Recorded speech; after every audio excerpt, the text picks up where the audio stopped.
Ini yang saya berhasil kumpulkan dari teman-teman. Ternyata terungkap. Tapi teman-teman yang mana sih? Coba tolong ya dijawab. Hasil dari investigasi. Tulus ya ini gitu loh. Karena nggak, walaupun lagi berantem sama aku, tapi tetap menepati janjinya ke Jani gitu. Berantem ya waktu itu ya? Berantem. Ntar aku inget-inget ya. Waktu itu kenapa ya masalahnya. Ini urusan orang tua ya nggak apa-apa. Tapi anak tetap harus dapat komitmennya. Silakan dibaca dari depan sampai lengkap. Sosok kamu untuk aku seperti orang yang saya idam-idamkan dulu. Kena ya. Menurut saya sih. Ya. Saya sampai maju nih duduknya. Sampai lu maju ya. Sebentar. Mas Ramzi ini nggak gampang loh diajak untuk bisa talk show. Itu yang saya dapat. Makanya waktu Bali sama siapa anaknya, bukan sama suami. Iya.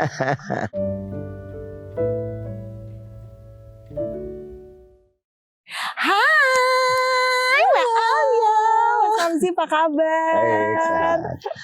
Aduh, ini ya kalau ketemu Mpok Alia nih, saya langsung berpikir, benar atau salah? Kuis-kuisan ya. Iya, itu kuis-kuisan yang luar biasa banget. Tidak tergantikan. Tapi ya ini kesempatannya. Saya tuh dulu tuh masih eranya memperhatikan TV doang pada saat Mbak Alia tuh lagi menjadi Putri Indonesia. Itu tahun berapa ya sebenarnya? Itu tahun 96. Berarti udah 30 tahun lalu loh. Exactly 30 tahun lalu. Oh my God. Terbang sekali itu waktu ya, benar ya. Terbang sekali. Tapi yang lebih mengejutkan, nah ini saya baru tahu. Ternyata untuk menjadi seorang Putri Indonesia, Nona Betawi juga, itu ternyata ditentang oleh orang tua. Beneran? Sebenarnya sih nggak ditentang. Oh, okay.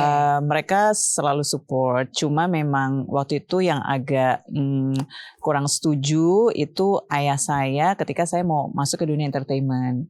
Jadi dia tidak terlalu approve lah gitu ya, anaknya pengen jadi model, bintang film dan sebagainya. Itu dia takutnya tuh mengganggu pendidikan aja gitu. Karena kan dulu bayangannya, ya karena kan di keluarga kita nggak ada tuh yang jadi bintang film. Dulu kan nyebutnya bintang film ya. Iya benar. Nggak ada yang jadi bintang film gitu. Benar-benar nggak ada yang berkiprah di dunia seni. Jadi ya wajar aja sih gitu, kayak nggak ada bayangan seperti apa. Yang ada di pikiran ayah saya tuh, syuting sampai pagi, akhirnya nanti nggak sekolah dan sebagainya gitu. Nah, sebenarnya itu yang paling utama, dia itu kurang berkenan. Cuma ya, keras ya ibu ini. Cukup soalnya, saja. tapi ibu saya mensupport yang namanya ibu-ibu ya kan. Jadi diam-diam tuh dia pelan-pelan gitu, maksudnya melunakkan hati ayah saya. Terus sampai akhirnya tuh puncaknya sih sebenarnya ya waktu Putri Indonesia itu ya. Jadi ayah saya tuh datang menonton dan bisa terlihat betapa sepertinya bangga sekali gitu loh beliau. Jadi waktu itu ada rekamannya, waktu itu kan disiarkan ya nggak secara langsung sih, dulu masih siaran tunda gitu, tapi terus direkam lah pakai VHS RB Betamax gitu ya waktu itu. Jadi terus tiba-tiba aku suka nge-gap gitu loh, bapak tuh lagi nonton ngulang-ngulang gitu, ngeriwain gitu. So sweet gak sih? Iya, jadi dia ternyata very proud lah gitu kan. Apalagi kan waktu itu tagline-nya atau yang ramenya itu kan karena aku orang Betawi gitu ya. Jadi ada remaja Betawi yang menang Putri Indonesia gitu. Jadi dia tuh makin pride-nya sebagai orang Betawi sepertinya menggugah dia lah gitu. Oh my God. Kalian tuh berapa bersaudara sih? Aku berlima. Anak Anak keempat. Jadi ada anak bapak dan mamah tuh 4 cewek, 1 laki-laki bungsu. Aku pangais. Jadi aku yang nomor 4. Satu sebelum bungsu. Dan tidak ada satupun dari garis keturunan keluarga tuh yang terjun ke dunia hiburan. Gak ada tuh. Jadi pertama tuh walaupun ya dari keluarga mama tuh memang kental bakat seninya ya, maksudnya di bidang musik gitu. Tapi nggak pernah ada yang terjun, apalagi jadi putri-putrian gitu tuh nggak ada gitu. Jadi baru saya yang istilahnya berkiprah lah di dunia tersebut tuh baru saya, walaupun mungkin kakak saya yang pertama pernah ya ikut pemilihan putri-putri juga gitu. Cuma yang kemudian berlanjut gitu ke dunia entertainment atau yang memang pengen ke dunia entertainment tuh baru saya. Dan itu membuka gerbang untuk anak dan ponakan. Wah, semua jadi garis keturunan selanjutnya bererot. Dang. Iya, itu awalnya tante Alia Rohali. Terus jadi ke Alika, jadi ke anakku, jadi semua lulu kok semuanya. Sampai ke anak-anakku yang 2 orang lainnya. Iya, aduh lucu banget sih. Nah, tapi ini dia menjadi sekarang kan Mbak Alia juga notaris. Apakah menjadi notaris itu memang sudah menjadi rencana dalam hidup bahwa saya akan jalani dua-duanya, atau ingin membuktikan kepada ayah walaupun saya menjalankan ini tapi komitmen saya terhadap pendidikan tetap bagus. Jadi apa yang menguatkan nih? Ya sebenarnya ya karena kan gini ya, ayah saya itu bisa dikatakan ya dulu itu menurut cerita beliau ya, maksudnya berubah kehidupannya itu karena beliau sekolah gitu. Ya dulu kan orang Betawi belum terlalu berorientasi pada dunia pendidikan formal lah gitu ya, dulu zamannya beliau. Tapi kemudian ayah saya tuh pengennya tuh sekolah gitu. Jadi dulu disuruh jualan kue, jualan apa gitu sama bapaknya tuh nggak mau karena maunya sekolah gitu. Jadi dia selalu sekolah di sekolah favorit nih sebagai anak Betawi ya. Jadi sebelum Sidol jadi insinyur tuh udah ada ayah saya sebenarnya. Kok dibalik figur? Dia sekolahnya di SMP 1 di Budut, SMA-nya terus masuk ke ITB ya kan. Terus jadi insinyur, ya udah. Jadi kayaknya value itu tuh benar-benar ditekankan gitu loh ke anak-anak beliau. Jadi harus sekolah setinggi-tingginya. Plus kakak-kakak saya yang 3 orang itu juga ya istilahnya sama pendidikan tuh benchmarknya tuh lumayan menginspirasi adik-adiknya lah gitu, bahwa harus sekolah gitu. Jadi itu kayaknya yang tertanam aja sih di dalam pikiran saya gitu ya, dan itu memang value di keluarga seperti itu. Jadi ya udah, mau walaupun waktu itu lagi sukses-suksesnya gitu ya, jadi presenter kuis itu, aku tuh kuliah tuh di sela-sela lagi bener-bener lagi sibuk-sibuknya, bukan karena lagi nggak ada kerjaan gitu istilahnya ya. Maksudnya ngambil S2 ya.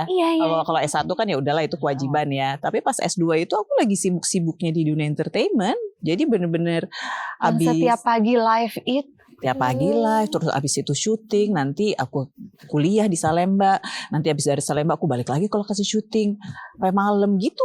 Jadi aku menjalani itu gitu loh. Untung eranya bukan sosial media ya, itu jadinya rame banget. Day in my life ya, terus-terusan ngapain nih orang gitu. Cuma ya karena memang selain karena memang aku juga punya passion di bidang hukum, aku suka belajar hukum tuh aku suka gitu. Jadi suka punya angan-angan juga, pengen punya karir atau berprofesi sebagai penegak hukum tuh memang ada dari kecil gitu. Jadi aku enjoy aja sih gitu menjalaninya. Saya langsung menuju ke suami Anda ya. Itu kata kuncinya itu ya. Memiliki istri Alia Rohali ya. Yang notabene ini yang saya berhasil kumpulkan dari teman-teman. Alia itu cerdas, tegas, cenderung galak. Dan ternyata terungkap cita-citanya memang menjadi bagian dari penegakan hukum, pingin benar salah, yang mana yang benar mana yang salah. Gimana, kenapa jatuh hatinya sama yang sosoknya kayak begini? Apa yang bikin sosok ini menjadi jatuh hati, Mas Ramzi? Kecembur ya. Cembur. Tapi enggak lah ya, menurut saya karena kita kenal sejak dia sudah memang sibuk gitu ya. Artinya ya waktu kuliah S2 terus ada juga kegiatan-kegiatan lain yang notabene bisa dikatakan sibuk banget gitu ya. Tapi dari awal saya memang sudah kenal begitu. Jadi kalau disebut bahwa kesan ya emang dari awal sudah begitu. Justru sekarang ini makin menua kan udah makin makin lembut. Kira-kira gitu ya. Sadar. Mungkin teman-teman Mbak Alia tahu ceritanya. Saya kan nggak tahu ceritanya. Tapi teman-teman yang mana sih? Coba tolong ya dijawab. Hasil dari investigasi dan riset. Tapi pengen tahu dulu, bisa saling ketemu satu sama lain tuh gimana kan? Mbak Alia, oh my God, Alia Rohali, wah, aduh gitu loh.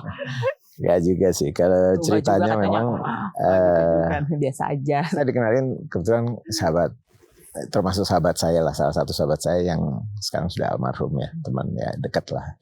Dia mungkin karena dia bergaul apa segala macamnya, dari situ saya dikenalin gitu, karena saya memang waktu itu single kan, masih bujang, dikenalin.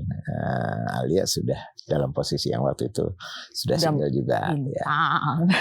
Artinya dalam hubungan itu ya terjadi gitu aja. Saya juga punya kesibukan kerja, ya kesibukan itu ya kita mungkin ya jodoh ya katanya. Ya jodoh lah kalau udah sampai sekarang. Kalau berapa tahun sih bersama sekarang? Tahun ini 20 tahun. Masya Allah loh. 20 tahun. Alhamdulillah ya. Alhamdulillah. Tapi menarik ya, karena dulu ya, kembali lagi. Investigasi lagi. Menurut investigasi. Menurut hasil Jadi investigasi. penasaran ini siapa yang diinvestigasi ini. Mbak Alia ini kan karakter yang sulit ditaklukkan. Saya sebelum beralih ke tips and triknya ke Mas Ramzy adalah menanyakan dulu, apa yang membuat Mbak Alia melihat sosok Mas Ramzy untuk bisa menjadi pemimpinnya? Wah, ini nih. Karena ada yang bilang, Mbak Alia ini alpha woman banget. Alpha woman ya. Mbak nih. Apa ya? Mungkin karena yang pertama ya waktu itu udah cukup mature lah usianya ya, cara berpikirnya juga udah berbeda. Terus waktu itu aku juga single mom, ada Ajani, dan pada waktu itu Mas Ramzy itu memang udah yang waktunya tuh aku pengen banget berkeluarga lagi gitu. Karena nggak enak banget ya kalau buat aku gitu sendiri tuh aku merasa kurang aman lah gitu, kurang aman. Jadi istilahnya butuh seorang laki-laki untuk melindungi, untuk memimpin, untuk mengayomi gitu. Ya udah, lagi ada perasaan seperti itu, tiba-tiba aja ujuk-ujuk gitu. Waktu itu aku pulang haji ya, waktu itu ya aku haji tahun 2024. Terus waktu 2005. Enggak, 2024 ke 2025. Januari kan waktu itu. Hajinya tuh awal tahun gitu. Nah, terus berdoalah tuh pada waktu haji. Pokoknya minta jodoh lah pastinya ya, yang segala macem detail lah pokoknya. Aku berdoanya tuh detail banget lah, minta jodoh. Ya udah, terus itu bulan Januari, bulan Juni bertemu beliau di perkenalan. Itu pun perkenalannya bukan yang terus lu gue kenalin ya, mau nggak gue jodohin sama ini gue udah enggak. Jadi kayak emang kenalin Ram nih, Alia Ramzy gitu. Udah seringan itu aja. Seringan itu aja. Bahkan dia juga setelah kita istilahnya ketangkep lah masuk begitu, dia telepon saya, wah gila lo ya gitu. Kan kenal dari gue. Sempat ke gap terus masuk infotainment loh. Kok nggak bilang-bilang sih lu gimana gitu. Jadi kita bisa perkenalin terus langsung lah Mas karena teman dekat lah ya gitu. Nyambar melakukan agresi. Agresi. Gitu.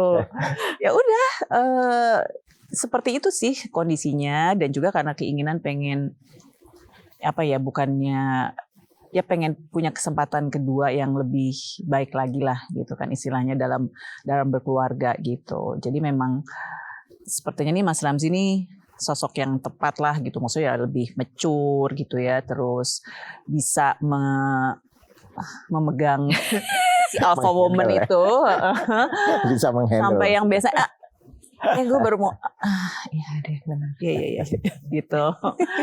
Dan yang paling ini sih ya karena ya hubungannya dengan Ajani lah gitu, namanya kita ibu-ibu terus bawa plus one gitu kan, itu kan pasti yang utama juga ya untuk bukan jadi bahan pertimbangan, tapi ya pastinya kita melihat lah gitu pastinya kan, bukan cuma buat diri kita seorang gitu. Ya udah karena hal-hal itu, tapi terus semuanya kayak mulus aja gitu. Jadi dari pertama kali kenal sampai kita nikah tuh cuma setahun ya. Tahun lah, setahun. Dari pertama kali kenal ya, sampai ijab kabul tuh setahun. Tahunan. Oke. Itu dari sisinya Mbak Alia. kesiapan diri. Dan benar Bu, tadi kata suami 2004, Ibu bilangnya Bukan 2024. Oh, aku di 2024. Nggak mau disalahin lagi. Benar gitu. Ya, 2004 ke 2005. nah, ini. Mohon Jadi maaf, hasil salah. investigasi saya benar kan ya. Tapi yang ini bisa takluknya sama ini. Ini tips and triknya. Mas Gitu ya. Ramzy mesti berbagi. 20 tahun yang lalu. Ya. No, berarti 22 tahun yang 21 lalu. tahun lalu. Ya, sejak awal perkenalan 21 tahun. 2005. Oke, 21 tahun yang lalu. Bertemunya santai ringan. Tapi kan ternyata ada Pada saat itu ya. Iya, gimana? Ya kebetulan ya saya udah agak terlambat sebenarnya nikahnya, jadi ya waktu kenal apa segala macam saling ini apa segala macam dengan keluarga juga dekat gitu ya. Karena mungkin tadi yang disampaikan Ali ya, kita sudah cukup untuk ada satu tujuan mungkin ya, dari awal kenal itu sudah ada rasa itulah. Jadi menurut saya juga gampang lah menghandle. Nggak begitu susah seperti yang dibayangkan sebenarnya ya.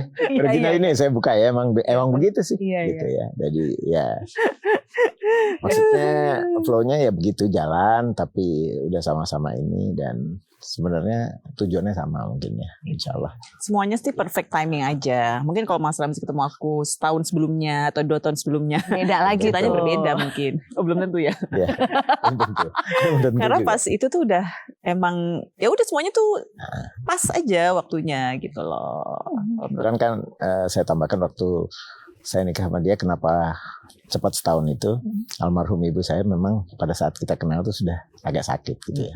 Walaupun dia ya sadar, cuman kadang-kadang dia ada anfal gitu apa segala macam, sehingga saya waktu itu menentukannya, saya ingat ketika ada vonis untuk ibu saya ketika waktu itu dia menderita kanker otak gitu ya. Tapi masih dalam perawatan gitu.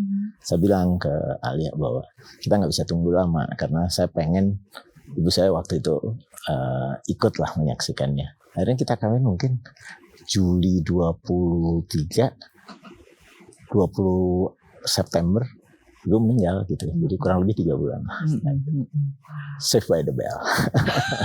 Biasa kita bilang gitu. Emang itu yang dinantikan. Ya, ya. Jadi alhamdulillah lah ibu masih bisa melihat gitu dengan sadar ya gitu. Tadi dikatakan oleh Mbak Alia, salah satu yang bisa meluluhkan dan meyakinkan adalah kedekatannya Mas Ramzy dengan Anjani. Nah, ini adalah katanya formula yang umum dipakai orang. Tapi saya bilang, ya judulnya sama, isinya cerita tuh beda-beda. Gitu. Kalau seorang single mom yang sudah punya tentengan, itu kan pasti concern untuk memperhatikan gimana reaksi anak. Waktu itu Mas Ramzy bagaimana, bukan bagaimana melakukan approach-nya ya, kan berbeda ya. Melakukan pendekatan dengan yang masih lajang dengan yang sudah punya gandengan. Nah itu bagaimana nih? Jadi ceritanya sebenarnya ketika saya tahu, ya saya udah tahu lah semua waktu itu udah tahu. Dan saya kenal dia. Kebetulan memang saya ada 3 bersaudara, kakak saya juga anak-anak cuman cowok ya. Jadi ponakan lah gitu ya. Jadi sering main sama saya. Saya waktu ketemu Jani itu, jadi dia lagi hot-hotnya, lagi nakal-nakalnya tuh, umur baru 5 tahun gitu ya. Tapi ya situ, saya suka main apa segala macam. Jadi ya emang saya suka sebenarnya anak kecil. Sampai hari ini pun Jani, Diara, Savana tidak ada bedanya buat saya gitu. Tiga anak perempuan saya yang ya sama lah perlakuannya. Tapi karena dari awal sama Jani emang udah dekat gitu. Dan dia suka sama saya karena mungkin gampang ya dia. Om waktu itu main kemana saya, ayo gitu apa segala macam ya. Kita juga mungkin 75-nya senang, 25-nya ada maksud mendekati ibunya gitu kali. Katanya mesti fair ya begitulah. Tapi nggak maksa, yang penting itu nggak terpaksa. Jadi berjalan aja gitu. Jadi sampai hari ini ya itulah, dia sudah menikah apa segala macam, perlakuannya ya sama seperti dulu, artinya menjalin gitu aja. Alhamdulillah udah 20 tahun ya sama, lebih malah 21 tahun sama dia. Dia terhadap adik-adiknya, dia terhadap semuanya itu berjalan oke aja. Mbak Alia, biasanya ada 1 atau 2 momen yang akan selalu diingat, kedekatan anak dengan calon suami atau pasangan yang ini dia nih momentum yang ibarat kunci pintu tuh yang klik. Nah, ini yang membukanya gitu loh. Ada nggak terjadi dalam perjalanannya Mbak Alia waktu itu? Ada sih, maksudnya jadi dari pertama bertemu gitu. Jadi buat Jani pun pertama kali nih berkenalan dengan istilahnya teman pria mamanya lah gitu ya. Makan siang. Aku inget banget sih waktu itu kita lagi makan bakar-bakaran gitu. Pertama kalinya tuh Mas Ramzi ketemu Jani. Ya Jani sih anaknya memang easy going aja ya. Dia anaknya tuh apa sih istilahnya seneng-seneng aja ketemu orang baru gitu, nggak ada masalah, nggak rewel dan sebagainya. Tapi memang petakilan banget lah. Waktu itu dia masih 5 tahun, jadi petakilan banget. Ya udah ketemu Mas Ramzi, ya tentu aja aku sambil mengamati ya gitu, gimana nih. Karena aku juga somehow bisa mengetahui lah gitu yang apa cuma pura-pura gitu biar apa deket sama ibunya atau yang memang benar-benar tulus gitu. Ya udah, jadi aku amati hari itu sih. Insya Allah sih terlihatnya Mas Ramzi ini ya natural aja gitu dengan anak-anak tuh cepat deket lah gitu, mau meladeni Jani yang petakilan gitu. Tapi aku melihatnya sih ya tulus gitu loh dari pertama kali itu ya. Nah terus mungkin yang makanya terus kemudian berlanjut kan, ya udah oke gitu. Nah sampai pernah yaitu pada suatu hari dia lagi marah banget lah sama aku gitu, Mas Ramzi. Entahlah waktu itu apa ya permasalahannya. Pokoknya marah banget, ada suatu hal, tapi terus dia ada janji sama Jani gitu, mau pergi ngajak main ke adalah main game-game gitu ya. Nah itu aku teleponin gitu, terus nggak diangkat-angkat sama dia. Wah nih nggak jadi nih kali. Aku udah bilang sama Jani, ini kayaknya ntar dulu deh, kayaknya Om Renzi belum tentu deh gitu nanti sore, karena aku lagi syuting, jadi mereka date berdua gitu ininya gitu loh, apa planningnya. Ya udah, tapi terus ternyata pas aku tanya mamaku gitu, Jani gimana mah? Udah lagi pergi kok sama Ramzi gitu. Jadi dia tetap menepati janjinya, dia pulang kantor, dia ajak Jani pergi. Dan Jani tuh kalau udah mau jalan-jalan sama Mas Ramzi tuh nggak mau ditemenin mbaknya. Jadi maunya berdua gitu. Itu kan berarti kan dia udah nyaman banget ya gitu. Ya udah akhirnya nggak ditemenin sama Mbak Tari waktu itu, neninya pergi berdua, dia main di time zone lah waktu itu. Ya udah dari situ saya bisa melihat oh ya insya Allah sih tulus ya ini gitu loh, karena nggak, walaupun lagi berantem sama aku tapi tetap menepati janjinya ke Jani gitu. Berantem ya waktu itu ya? Berantem. Karena aku inget-inget ya waktu itu kenapa ya masalahnya. Ini urusan orang tua ya nggak apa-apa, tapi anak tetap harus dapat komitmennya. Ya, tapi kan ya kalau itu ke anak sendiri, maksudnya ya pada saat itu ya itu oke lah. Tapi kan ini ya baru pacaran juga, anak pacarnya gitu. Ya mungkin karena ada 25% itu juga sih ya. Memang ada maksud, tapi sih aku yakin enggak gitu, karena memang nggak mau mengecewakan Ajani gitu loh. Intinya Mas Ramzi itu aku bisa tahu gitu. Pokoknya feelingku tuh bermain banget lah waktu itu, dan ternyata memang nggak salah gitu. Terbukti ya setelah menikah terus sampai udah sekarang 20 tahun gitu perkawinan. Ya memang seperti itu adanya. Feeling saya tuh nggak salah, benar. Gitu. Terima kasih loh. Dan momentum itu masih teringat sampai sekarang. Iya sih, kalau dengar ceritanya langsung yang Oke. Nah, tadi kan dibilangin Mbak Alia ini membuka gerbang sampai nih anak, keturunan, ponakan semuanya jadi masuk ke dunia entertainment juga. Pertanyaannya adalah, kalau dulu kan ayahnya Babe nih, Mbak Alia kan punya pemikiran dan berandai-andai. Ini kalau misalnya dia di dunia entertainment jadi bintang film, berantakan nih sekolahnya. Tapi ini dia nih sebagai orang yang bisa melihat dan akhirnya bisa mengalami bagaimana berjalan di dunia hiburan. dunia pendidikan, dunia profesi, terus tiba-tiba nih generasi berikutnya pada mau ngikut, masih diperbolehkan, masih diizinkan atau malah siap-siap deh. Enggak sih, udah pasti sih saya bisa memahami ya kalau anak-anak tuh mungkin punya minat yang sama gitu, paling nggak berkecimpung di dunia seni gitu, apapun itu. Karena kalau Ajani kan lebih ke nyanyi ya, which is ya aku sebenarnya nggak di situ gitu sama sekali. Aduh, fales banget suaraku. Cuma dia pengen apa sih istilahnya punya karya lah di dunia seni karena memang dia bisa nyanyi. Nah, tapi sih kembali lagi ya, value ayah saya tuh muncul lagi memang. Walaupun saya nggak melarang, tapi sebenarnya sih saya merasa bahwa sebenarnya Jani bisa aja nih, mulai dia dari SMP atau SMA atau bahkan kalau mundur lagi ke belakang tuh waktu dia ikut Idola Cilik Seleb gitu misalnya ya. Sebenarnya kalau mau dikomersialkan sesegera mungkin tuh bisa aja gitu. Tapi waktu itu sih saya berpikirnya enggak juga gitu. Maksudnya dalam arti sekolah dulu deh gitu. Nggak jauh-jauh ya ternyata. Maksudnya utamakan sekolah gitu. Kalau di sela-sela mau melakukan kegiatan itu bisa ya nggak masalah. Tapi pokoknya jangan sampai mengganggu pendidikan gitu.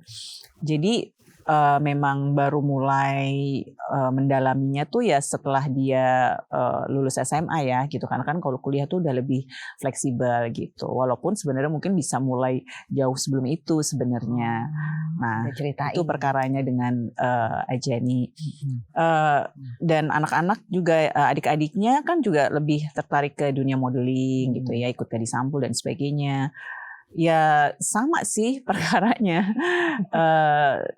Ya fokus dulu deh sama sekolah gitu, karena kebetulan dia juga menempuh pendidikan di sekolah yang cukup padat dan kegiatannya tuh banyak banget gitu.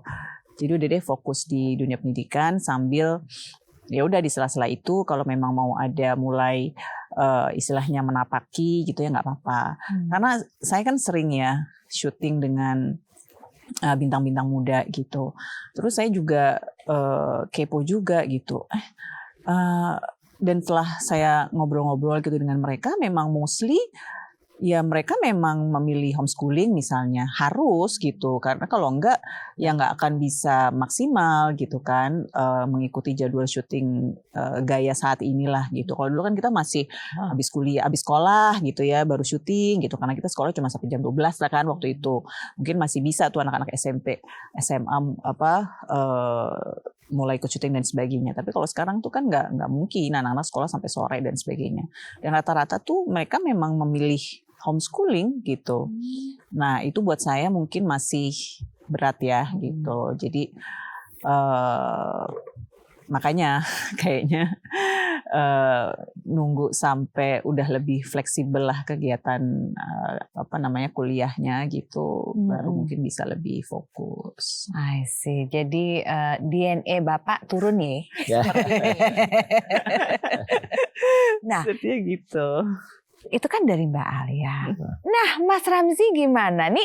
Jadi dari yang bukan di dunia hiburan tapi menikah dengan seorang public figure, terus tiba-tiba anaknya, aduh mau ke sana. Yes or no nih? Jadi kalau ya tadi diceritain Alia kan dari Ajani. Saya melihatnya nih ibunya nggak mendorong sama sekali. Saya juga tidak didorong, jadi atas kemauan dia sendiri, sama adik-adiknya begitu juga. Artinya keinginan mereka. Jadi saya ngelihatnya ibunya support, hanya support. Sampai kalau nggak salah di era dulu 2021 ya, habis COVID itu, dia ngomong waktu itu sama mamanya, ngomong sama saya juga, aku mau daftar Gadis Sampul. Waktu itu jawaban ibunya saya masih ingat, kamu masih 14 deh. Masih menurut mama nggak melarang, kamu masih belum saatnya, mungkin tunggu 1-2 tahun kali ya. Terus dia sambil merengek, aku kayaknya mau mah. Itu pun sama mama dijawab, ya terserah kamu gitu kan. Jadi dari situ saya hanya menilai, kalau waktu Jani ya saya ikutin. Tiba-tiba dia ngurus sendiri apa segala macam, lolos sampai akhirnya jadi juara 1 gitu. Dari situ saya terus melihat adiknya ini juga pengen apa segala macam, akhirnya Yang seperti yang saya bilang tadi, kita berdua hanya support, tapi nggak pernah mendorong, nggak pernah melarang, kurang lebih begitu. Bukan nggak pernah mendorong, nggak pernah menyuruh. Oke. Ada Itu dunia seni, kamu nyanyi, kamu jadi model, kamu ini, atau nggak pernah dipaksakan diproyeksikan atau gitu ya. nggak pernah. Itu nggak bebas Malah, aja sorry, terserah. mungkin hanya juga tahu Jani ini kan jadi pastinya ya, artinya jadi tolok ukur adik-adiknya kan. Nah dia kebetulan selain nyanyi dia seneng olahraga kan, dia maratoner. Bahkan dia sudah Six Stars kemarin tuh sebagai anak muda, artinya ada anak wanita dari Indonesia pertama yang termuda yang mengangkat Six Stars di dunia maraton. Jadi saya melihatnya apa yang dia inginkan itu benar-benar dia tekuni dengan segala konsekuensinya. Artinya kita kalau mungkin kita tahu dia lagi sibuk setelah lulus kan, terus dia harus sekolah S2 waktu itu. Alhamdulillah dari dapat LPDP dia ke London. Kita kan ngelihat dia gimana, karena dia ada yang dituju sama dia sesuatu di udara dingin apapun kita monitor kan dari sini. Dia latihan juga gitu. Kalau harus ngabisin 6 kilo, ya dia lari 6 kilo. Kalau mungkin cuaca nggak ini kayak di rumah, dia lari di treadmill sampai 6 kilo. Orang kalau lari 6 sampai 10 kilo di treadmill sih menurut saya agak berat ya. Gitu. Aku pernah 23, Ya. 23 kilo. Ya waktu di Korea. Di treadmill? Iya. Saya pikir agak sakit sih kalau itu. 23 kilo. Jadi dia nggak ngapa-ngapain di gym, cuma 23 kilo lari di treadmill karena udara di depan. Jadi saya ngelihatnya gitu. Hanya apa? Ya mereka konsekuensi dengan sendirinya untuk mencapai keinginan mereka ya. Ya kita support itu. Tadi saya bukan nggak ini, tapi kita nggak mendorong, nggak mengharuskan atau apa gitu. Tidak mengarahkannya mau ke sini ke sana. Nggak ada. Atau berlebihan lah supportnya. Ya udahlah, mau ikut aja. Seperti adiknya kemarin kalau lolos, kalau kalah harus siap ya gitu. Kalau sampai lu gagal harus siap. Itu aja yang kita iniin. Jadi buat kita sama aja. Ini pola parenting seperti ini diskusi dulu kah berdua sebelum diterjunkan ke anak-anak, atau udah kayak lirik-lirikan udah tahu atau gimana sih nih? Lebih gitu ya. Lebih gitu kayaknya. Oke. Kita nggak gitu. Kita nggak banyak terus merencanakan. Ada teori ini. Nanti kita proyeksi anak ini ya. Nah, terus gini ya. Harus gini kamu ya mah. Aku ntar gini, kamu gini. Enggak. Mengalir aja sih gitu kayaknya. Jadi aku juga kalau ditanya apa sih gaya parenting kamu gitu, atau sharing dong teori-teori. Bingung juga ya kalau mau ditaruh di teori ya. Mungkin gininya, bagi tugas. Artinya saya sendiri akuin kalau ya sedikit lah anak saya mereka bertiga punya prestasi atau punya ini di sekolah. Itu memang ibunya. Saya nggak pernah ikut-ikut karena kalau saya ikut-ikut ada istilahnya ayah boomers katanya. Jadi saya tahu diri kalau soal itu saya nggak mau. Tapi ada ketentuan-ketentuan atau batasan yang saya selalu ingetin gitu. Jadi saya dianggapnya ya ayah aja. Tapi kalau untuk diskusi mamahnya kayaknya gitu ya. Apalagi mereka cewek semua jadi ya udah. Ya mungkin lebih banyak aku yang berperan secara langsung ya, berhadapan dengan mereka day to day dan sampai ke detail-detailnya gitu. Untuk hal ini ya Mas Ramzi memantau gitu, terus mendapat laporan dari aku. Tapi yang pasti sih ya selalu hadirlah kita buat mereka. Cuma itu aja sih kayaknya yang yang jadi hal pokok gitu yang harus ada gitu untuk anak-anak. Ya kita selalu ada gitu buat mereka gitu, selalu hadir gitu. Walaupun diawali tidak melalui diskusi tapi lirik-lirikan dan saling tahu, makanya bikin saya langsung berpikir tadi, apakah ini ada hubungannya karena secara tidak langsung kedua orang tua baik dari pihaknya Mbak Alia maupun Mas Ramzi ternyata memiliki kesamaan dalam parenting, kayak jadi udah saling tahu, udah ngerti kok gitu, udah langsung nggak. Tapi ini ada satu hal yang menarik nih di perhatian saya. Mas Ramzi tadi cerita bahwa ibunda meninggal tidak lama setelah menikah. Mbak Alia kan baru ya. Baru. Nah, bagaimana menjalankan proses itu karena sosok ibunya Mas Ramzi tidak lama langsung tiada, jadi kan semua berpusat sosok nenek dan bunda betul. Itu kan ke mamanya Mbak Alia. Dan it happened. Ya, memang menyedihkan sekali ya. Jadi kalau sama ibu, itu kami menikah bulan Juli, kemudian ibu meninggal September. Tapi sebenarnya 2 minggu atau seminggu setelah kita menikah ya, yang terus ibu anfal, jadi udah koma gitu sampai kemudian beliau meninggal. Jadi memang saya hanya merasakan sebentar sekali gitu punya ibu mertua gitu ya. Karena kita berkenalan kan juga cuma sebentar gitu, apalagi waktu itu ibu juga sudah sakit, komunikasi juga udah sulit gitu. Jadi memang nggak banyak punya komunikasi lah gitu. Nah, jadi memang universe kami gitu untuk Mas Ramzy juga, sosok ibu tuh ya memang cuma mama gitu ya, cuma mama.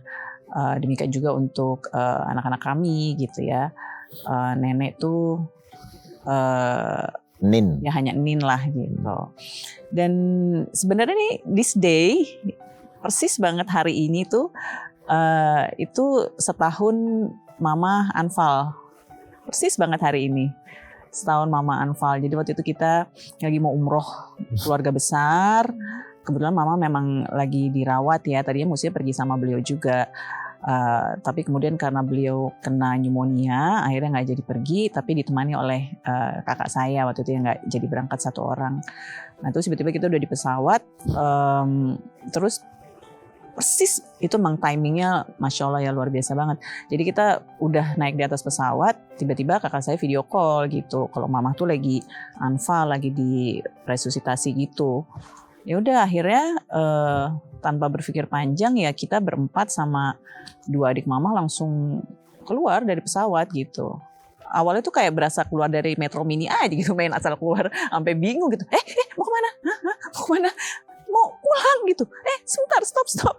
Ada prosedurnya gitu. Saking kita juga udah panik gitu kan, udah bingung ngapain, pengennya pokoknya keluar aja dari pesawat gitu.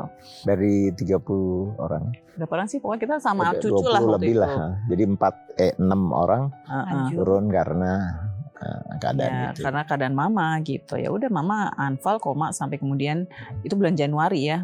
Sampai beliau meninggal di bulan April. Ya sampai sekarang sih walaupun ikhlas banget ya, semuanya udah menjadi takdir gitu. Cuma masih berat sih kalau buat saya masih berat.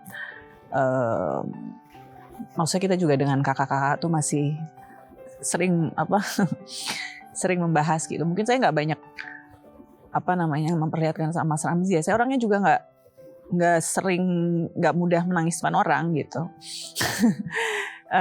Jadi masih berat sih kalau buat kita semua gitu ya. Karena kita dekat sekali sama mama dan Nin tuh emang sampai ke cucu-cucu gitu. Pemersatu. Semua dia pemersatu banget gitu. Pemersatu keluarga, pemersatu dengan ibu-ibu kompleknya dia gitu. Pemersatu keluarga besar tuh Nin gitu. Jadi dia orangnya very extrovert yang menyentuh menyentuh hati semua orang lah gitu, sampai segala tukang sol, tukang ini, semuanya tuh udah kena sentuh mama gitu. Sampai kadang-kadang ayah ini ada itu tuh orang tuh tinggalnya tuh di situ tuh, dari rumah tuh jauh gitu ya. Nah terus kenapa? Iya dia tuh kena kanker, kesian sampai kurus sampai ini. Mama kenal dari mana sih? Kok mainnya jauh banget? Iya jadi dia suka kayak tolongin deh gitu. Yuk nyumbang buat ini, kesian lagi kemo apa segala macem, nggak ada uang. Tapi jauh amat mah mainnya. Jadi dia sampai orang susah di mana tuh sama dia kesentuh gitu somehow. Ya itu sih. Jadi kalau buat saya masih berat sih kadang-kadang. Bukan kadang-kadang ya, sering kali masih. Apalagi waktu mama meninggal saya nggak ada kan. Saya lagi di New York waktu itu. Dalam perjalanan ke New York antar anak saya aja nih maraton waktu itu kan. Jadi ya kayak tiba-tiba aja gitu karena nggak ada gitu. Itu aja sih kadang yang masih ya masih berat lah. Sampai kapanpun, umur berapapun gitu, kehilangan ibu tuh unbearable sih sebenarnya.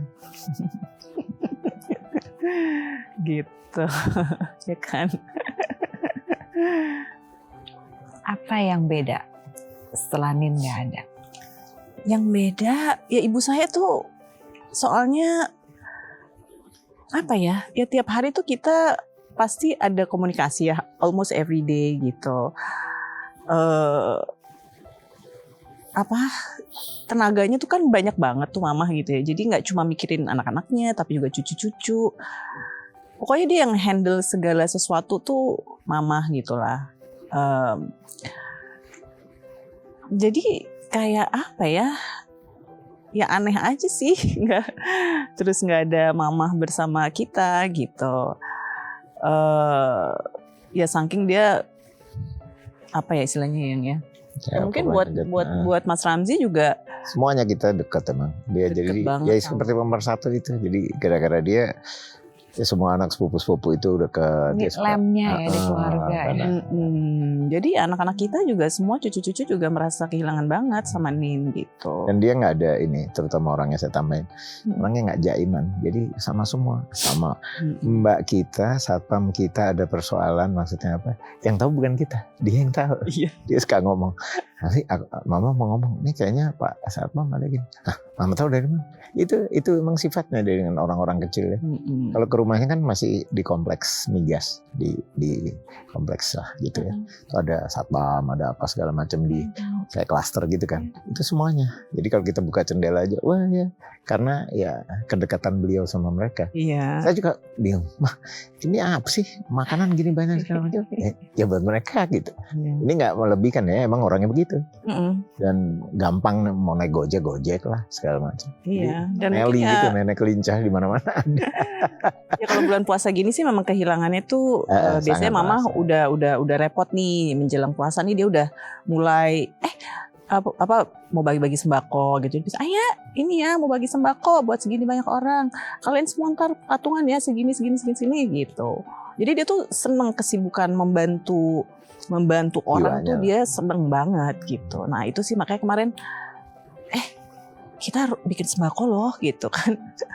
Biasanya tuh kita lupa sih ini kan harus bikin sembako loh. Maksudnya pasti mama pengennya tuh orang-orang yang biasa dia kasih tuh masih tersentuh gitu ya. Jadi kemarin kita ntar hitung berapa orang sih biasanya gitu. Ya udah jadi kita pengen meneruskan itu aja sih gitu untuk mama gitu. Jadi justru kehilangan itu kadang-kadang ya emang apa sih, ayah ini ada yang ini, ayah ini ada yang ini gitu. Jadi somehow dia yang selalu membuat kita banyak membantu orang lain tuh dari tangannya dia gitu.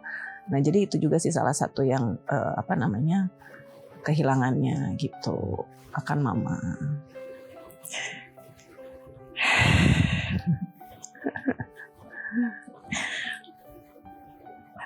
Paling beruntung saya lihat ya, apalagi di zaman sekarang apabila kita semua bisa tumbuh, kembang, hidup, mendapatkan sosok orang tua yang bisa menjadi satu bentuk cerita yang membanggakan dan memberikan rasa syukur. Apalagi di saat beliau sudah tidak ada. Karena itu adalah hal yang akan terus kita bawa tentang beliau. Tapi kalau dari cerita ini jadi penasaran dengan sosok Nin yang sangat ekstrovert, sangat peduli dengan semua orang yang tidak terbayangkan. Apa kira-kira karakternya yang turun ke Mbak Alia maupun ke anak-anak? Yang pertama lincahnya. Oke, lincahnya. Ya. Gak bisa diemnya itu nurun dari dia. Jadi dulu tuh mama waktu kita udah mulai besar ya gitu. Ini ya pada nggak bisa diem banget sih gitu. Nggak bisa apa cuma di rumah aja gitu seharian. Tiap hari kesini kesana kesini dan hello ma, that's you gitu. Itu semua menurun tuh kayaknya ke kita semua gitu. Kita tuh menjadi anak-anak, khususnya anak-anak perempuan ya, yang sangat aktif banget gitu. Sangat aktif, terus ya sepertinya juga jiwa sosialnya tuh ya sangat menurun ya, karena dia selalu mengingatkan kepada kita sih untuk selalu ya mensupport kegiatan-kegiatan sosialnya dia yang banyak banget itu. Jadi somehow kita juga look up to her gitu untuk urusan membantu orang lain ini. Walaupun tetap nggak bisa keep up sih, tetap nggak bisa keep up dengan betapa besar ya hati dia terhadap orang lain, itu kita nggak bisa keep up. Kadang-kadang itu kita suka, mah sekali-sekali dong mikirin diri sendiri gitu. Saking kita tuh pengennya tuh mama di hari tua tuh udah happy sendiri buat mama gitu. Walaupun ya bagus ya semuanya akan menjadi pahala buat mama, tapi kayaknya terlalu memikirkan orang lain deh gitu. Kadang-kadang itu kita suka seperti itu gitu. Cuma ya terus kita ngobrol gitu kan. Ya udahlah, kebahagiaan mama tuh itu. Yeah. Udah berbagi sama orang lain tuh kebahagiaannya dia. Udah jangan kita nggak usah sok-sok ngebatasin deh. Udah nggak usah sok-sok pengennya tuh mama happy kayak sekali-sekali. Loh enggak, happy-nya yang ngurusin orang lain udah itu. Gitu. Semakin dia tua tuh kita semakin memahami ibu kita tuh seperti itu gitu. Nggak ada kendornya Nya. Ibu kita tuh nggak ada kendornya bantu orang, masya Allah ya Yang ya. Lebihan, tapi ya mungkin itu jiwanya dia di situ.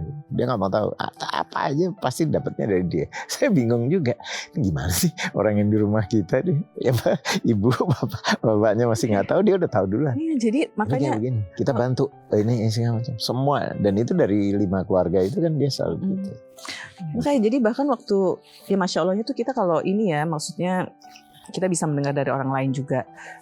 Jadi waktu mama anfal gitu kan agak lama tuh, saya suka share di Instagram. Terus sampai terus ada yang nge-DM gitu. Oh pantesan Ibu Atit udah lama banget nggak ke toko saya gitu. Biasanya rutin beli. Jadi dia, masya Allah. Jadi dia tuh penjual baju-baju pre-love gitu loh. Penjual baju-baju bekas gitu. Jadi ibu saya tuh emang mungkin dia juga nggak butuh ya, cuma ternyata rutin gitu ke situ untuk beli baju-baju bekasnya yang dia jual gitu. Toko pre-love kecil di mana lah, daerah Sleepy situ ya. Ya pokoknya bukan area mainnya gitu lah ya. Bukan area mainnya gitu. Terus ya pantesan udah lama nggak kesini, dia bilang gitu. Sakit didoain ya, semoga cepat sadar gini segala macam. Terus udah gitu sampai akhirnya dia nge-DM lagi, dia pengen nengok mama gitu. Ya udah dia datang tuh ke Siloam, ke ICU dia datang. Terus dia mendoakan kesini aja, aku bilang gitu. Boleh tapi ada waktunya gitu ya. Ya udah terus akhirnya datang ketemu. Makanya terus ya udah ternyata banyak gitu yang nge-DM saya seperti itu, suka dikasih makan lah sama mama, dikasih inilah sama mama gitu. Oh pantesan kau udah lama nggak hadir gitu, sakit ya Bu Haji gitu. Oh that's my mom. Unik sih memang. Jadi ada beberapa kesempatan nih mumpung aja. Jadi dia kalau ketemu kita sampai saya bilang, mah pekerjaan sama hobi mama tuh sama. Apa? Bantu. Itu kata kuncinya. Dia tahu begitu. Mau ke KKN nomor 1, yang kedua, ketiga, ceritanya sama semua. Saudara ada yang susah dia datang apa segala macam. Emang kerjaannya. Saya pikir ya kerjaannya. Jadinya itu. Profesi. Udah nggak bisa ngomong lagi kadang-kadang. Ya itu sama sebetulnya kalau mantunya kita semua suka bilang, mah lihat kesehatan, jangan mikir orang lain. Kadang-kadang ya tetap aja dia begitu. Iya. Tiba-tiba nyusruk kemana. Covid aja kita suka kontrol kan kesana. Mama kemana nih? Gitu kan. Gantian tuh kita karena Covid kan, jangan. Biasanya dia muncul dari atas itu. Beneran di bel-bel cuma ada mantu yang boleh di situ satu, masker keluar. Wajib ini keluar. Udah semua stresnya di sini.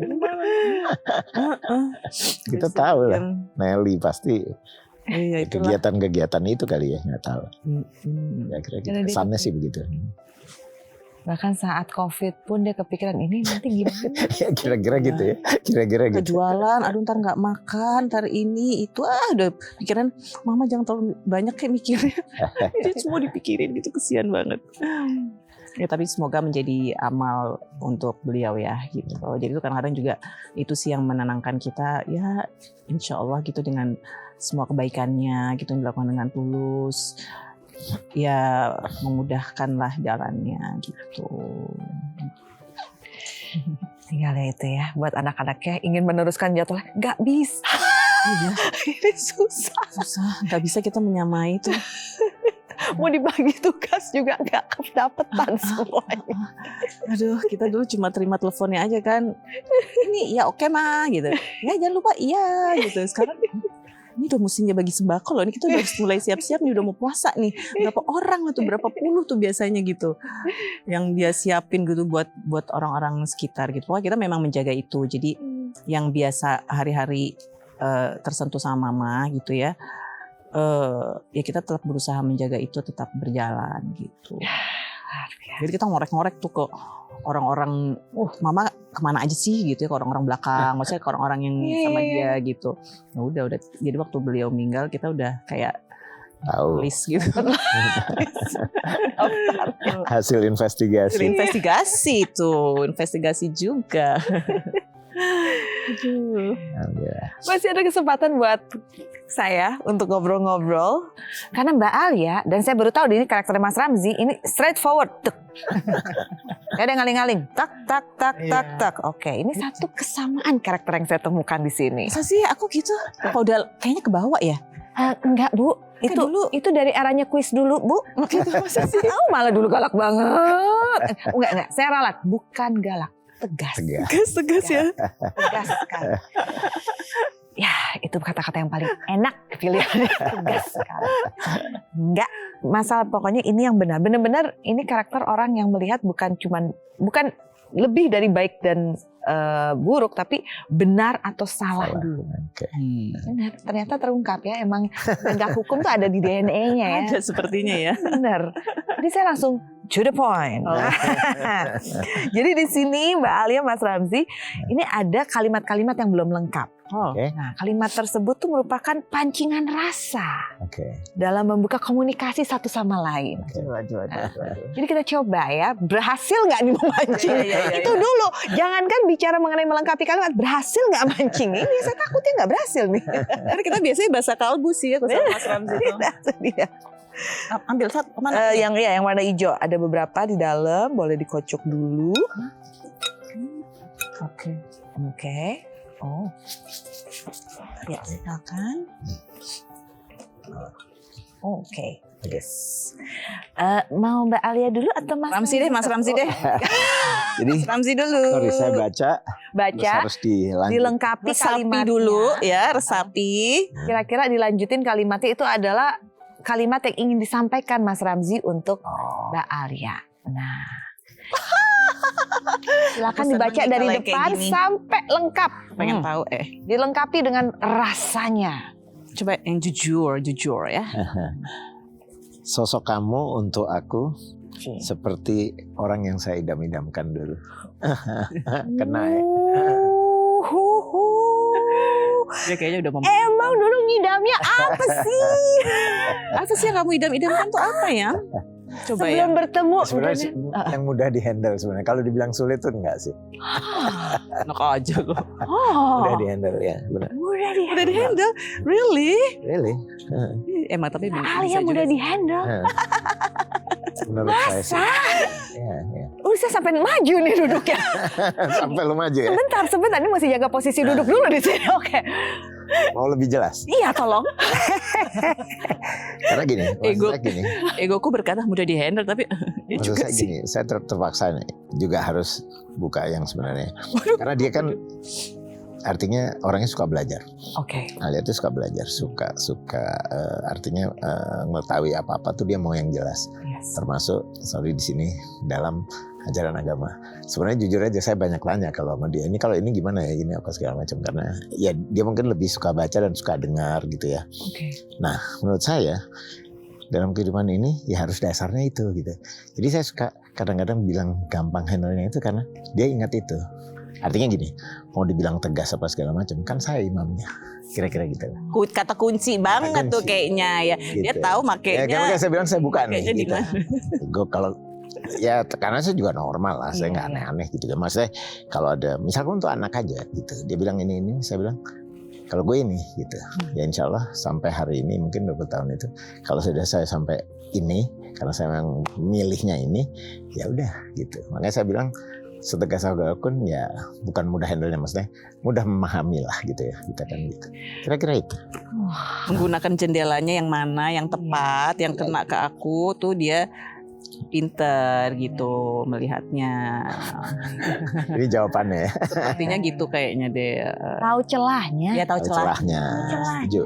Tahu Nah celah. itu susah diungkapkan dengan teori yang tepat. Itu harus pakai intuisi dan feeling itu bener. Ya udah emang tetap ini panci ketemu tutup nih. Udah ini berdua nih ketemu nih sebenarnya. Nah gantian. Gantian ya. Aduh. Wah. Ini terlalu puitis ini kali ini. Oh.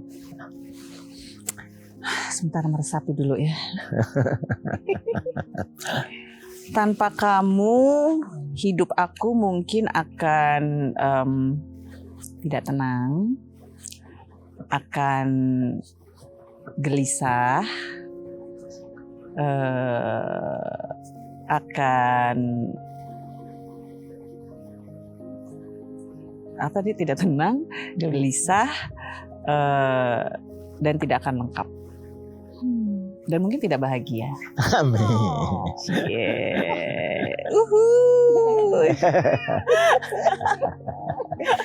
Nggak lebay kan ini ya. Tapi emang bener, Iya. mungkin ya, maksudnya itu tadi. Aku juga pernah, waktu itu aku pernah ngobrol ya bareng trio sama almarhum, sama Hilbra, sama Uli, sama Bayu. Hah? Bayu, Uli, Hilda. Bayu Oktara. Kok Bayu Oktara sih? Iya benar Bayu Oktara.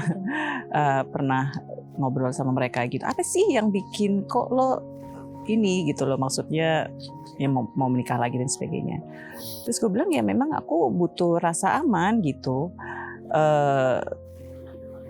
Ya dan ternyata rasa aman itu memang didapatkan dengan memiliki seorang imam gitu. Ya tentu saja yang jadi imam nih juga nggak cuma jadi imam ya, sebutan ya gitu. Cuma bagaimana dia mempertanggungjawabkan jabatannya itu, nah itu yang kemudian kena ke kita gitu. Kenapa kita bisa manut? Ya pasti karena dia ya memang amanah lah gitu istilahnya. Ya itu jadi memang menjadi, aku merasa lebih secure, lebih aman, lebih terlindungi gitu.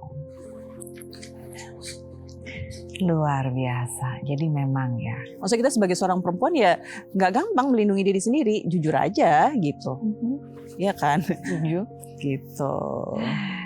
Tapi saya mungkin tanpa disadari ya, dari ngobrol-ngobrol kita ini saya mempelajari adalah untuk bisa menjalankan hubungan yang harmonis antara dua orang yang sudah memiliki kehidupan sebelumnya adalah dengan menaruh rasional dan logika di dalam hubungan itu. Ya. Dan dalam hal ini mungkin kalau Mas Ramzi memilih kata-kata yang menguatkan adalah memang dari ajaran agama dipelajarin saya adalah imamnya, saya adalah pemimpinnya, betul. Tapi Mbak Alia juga dari awal sudah tahu yang saya pilih adalah imam yang benar bisa sejalan dengan saya. Dan ini yang menjadi fondasi yang paling kuat sampai dengan ya detik ini 20 tahun kebersamaan, 21 tahun dari awal perkenalan dan seterusnya nanti selamanya. Ya itu aja sih yang dijadiin fondasi ya sebenarnya. Karena kalau mau ya kita juga nggak yang terus lovey-dovey all the time ya gitu. Kita justru orangnya mungkin nggak terlalu yang kau bulan dan bintang setiap saat terucap gitu, enggak gitu. Cuma ya memang begitulah kita gitu. Terus kasih contoh ke Anya, misalkan nih kakak saya yang cewek, dia kan dekat ya karena nggak ada mertua. Kakak saya lebih tua 2 tahun. Terus dia suka bilang kalau saya tiba-tiba nelfon dia, mau kemana? Kamu mau kemana sekeluarga dan segala macam. Ini pasti Alia lagi nggak di rumah, dia begitu. Artinya maksud saya tuh kita emang agak sedikit kayak ketergantungan gitu kan. Dia juga hobi lari. Biasanya kalau ada maraton segala macam saya sempetin mau ya dari 6 mungkin 3 atau 4 kali lah saya ikut. Itu bukan karena apa, tapi karena kebiasaan gitu ya. Apalagi dia lagi mungkin berjuang nih 42 kilo. Cuman bahayanya dia bilang setiap saya ikut dia mewek mulu karena kaki udah sakit, terus ketemu saya kayak mau minta tolong gitu. Tolong apaan? Kayak gitu kan? Ya. Ceritanya berapa kali tuh begitu terus. Jadi kita nggak belenek gitu loh. Kadang-kadang kan juga terlalu banyak itu tuh juga belenek ya gitu. Jadi ini seperlunya aja. Sebutuhnya kita. Jadi kadang-kadang Mas Ramli juga kalau memuji tuh nggak terus-terusan. Tapi ntar tiba-tiba aja gitu. Kamu cantik gitu misalnya. Atau apa. Momennya tepat. Padahal tuh gue lagi abis bangun tidur, rambut uwel-uwel, nggak pakai make up ya kan. Cuma itu yang dibilang cantik tuh kalau lagi kayak begitu. Kalau lagi dandan yang menor apa gitu tuh dia nggak yang jarang lah gitu. Dia senangnya tuh aku lagi memang di rumah aja gitu, yang natural gitu tuh dia bilang cantik misalkan gitu. Jadi justru lebih sparky gitu loh kalau menurut aku.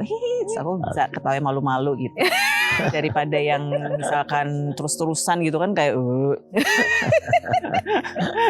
nggak usah muji terus-terusan lah gitu. Nah itu juga kita sejalan tuh. Jadi aku nggak menuntut puji gue dong gitu.